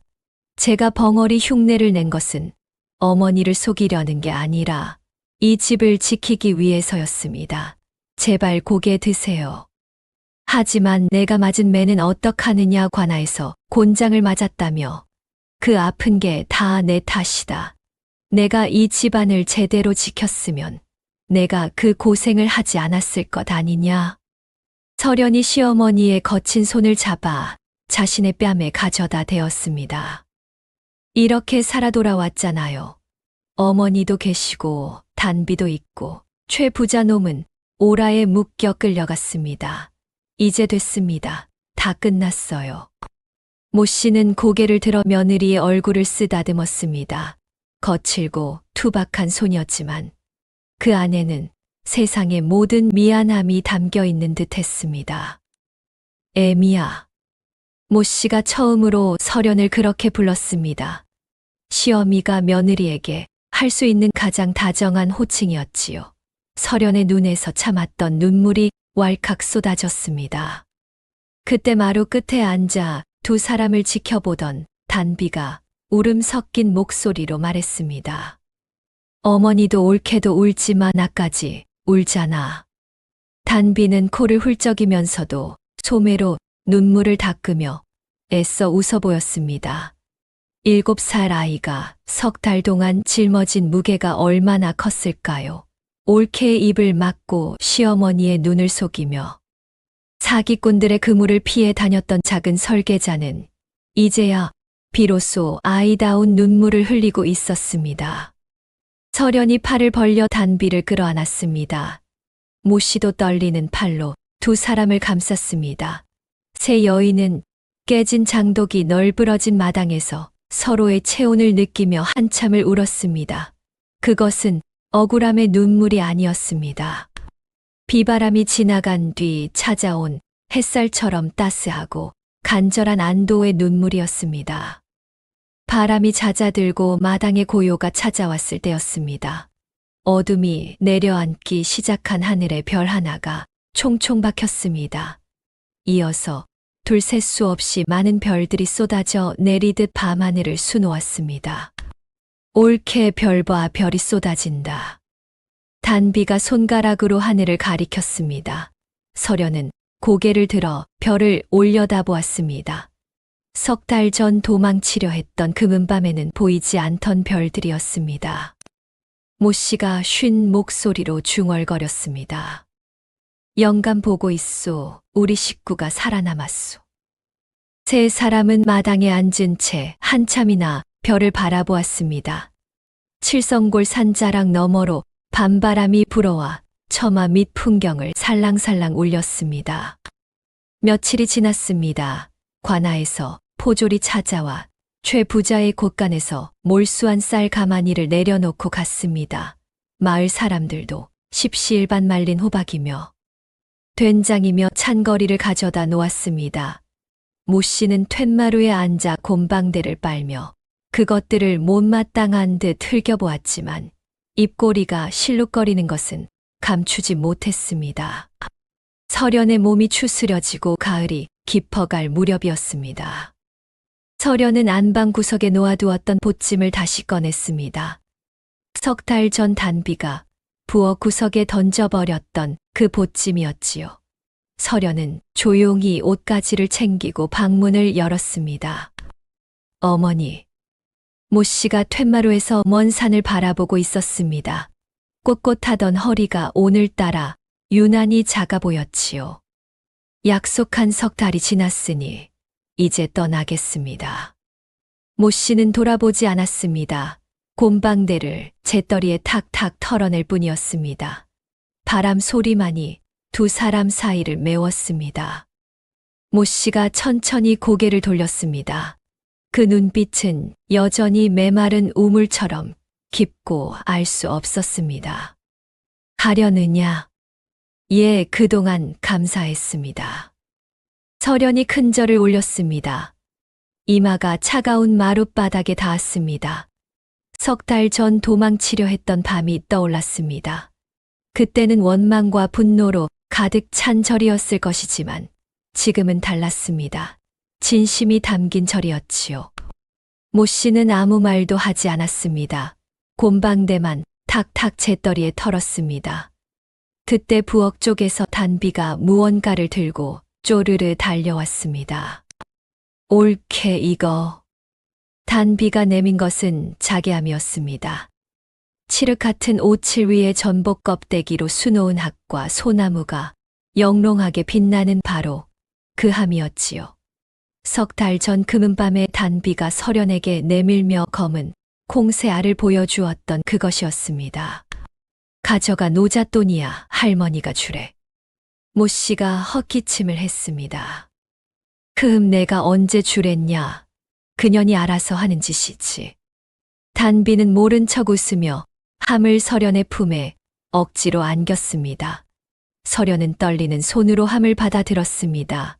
묵직할 것이라 예상했던 함은 생각보다 훨씬 가벼웠습니다. 달그락. 흔들자 함 안에서 작은 소리가 났습니다. 서련이 고리를 풀고 뚜껑을 열었습니다. 텅 비어 있었습니다. 석 달 동안 하나씩 씹어 삼킨 검은 콩새알은 이미 사라진 뒤였습니다. 건달들이 몰려오던 밤 최 부자에게 똥물을 뿌리던 날. 그리고 관아에서 입을 열던 그 순간에 하나씩 서련의 몸속으로 들어간 것이지요.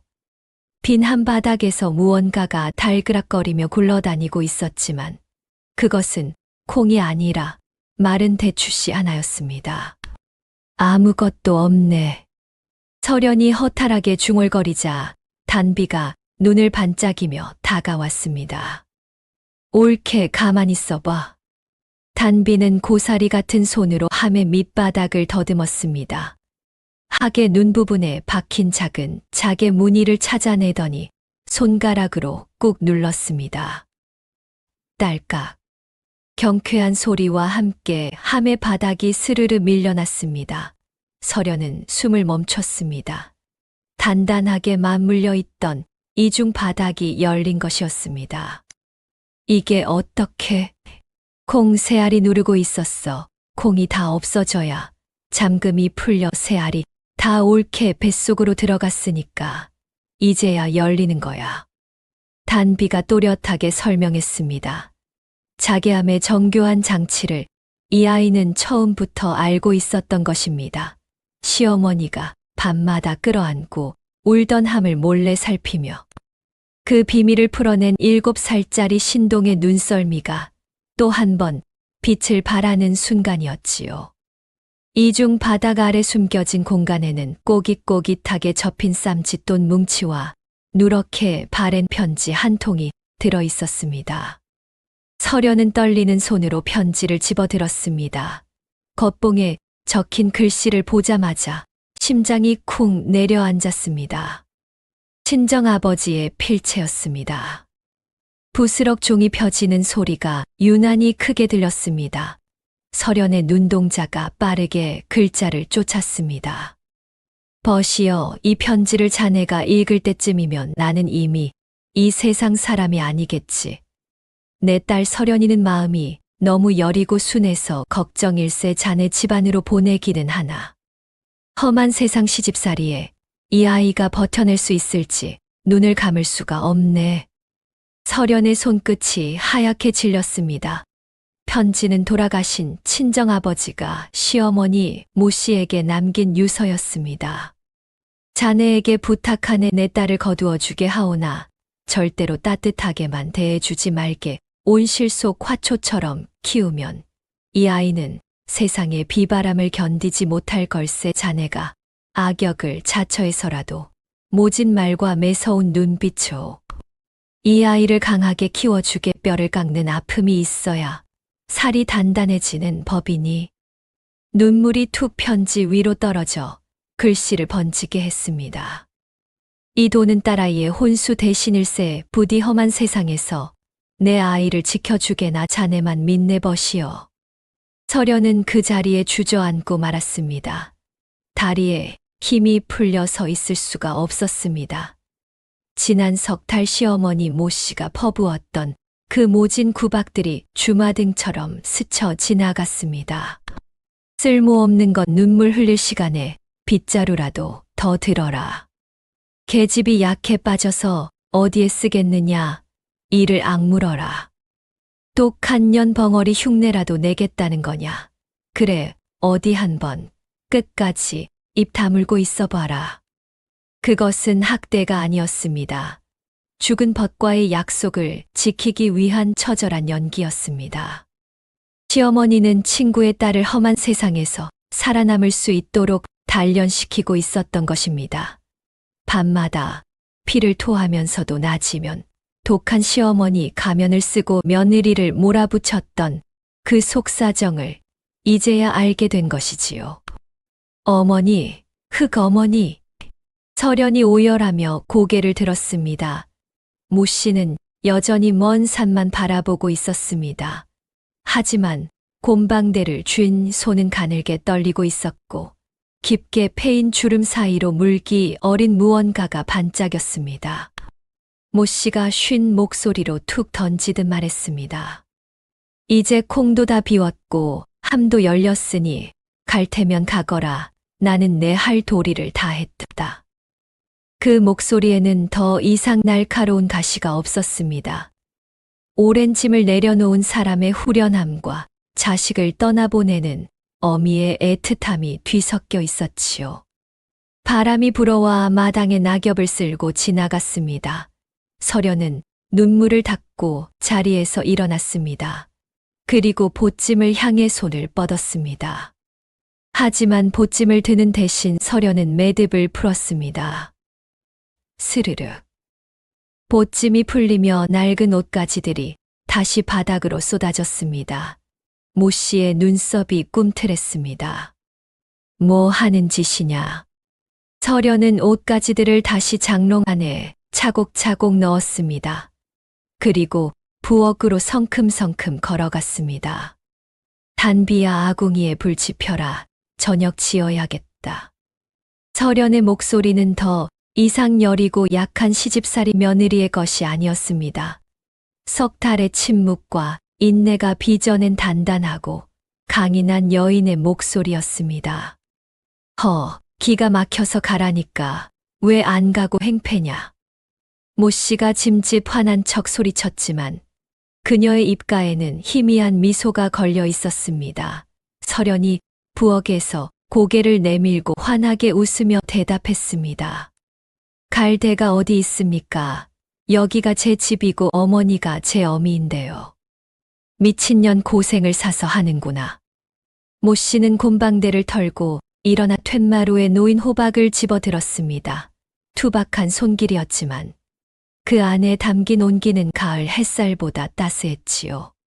단비야, 장독대 가서 묵은지 한 포기 꺼내오너라. 오늘은 김치찌개나 끓여 먹자꾸나. 와, 고기 넣어줘, 옳게 고기. 인연이 고기 타령은 그래 알았다. 쌀 가마니 위에 올려놓은 말린 고기 가져와라. 단비가 신이 나서 장독대로 뛰어갔습니다. 항아리 뚜껑 여는 소리가 경쾌하게 울려 퍼졌습니다. 굴뚝에서 하얀 연기가 피어올랐습니다.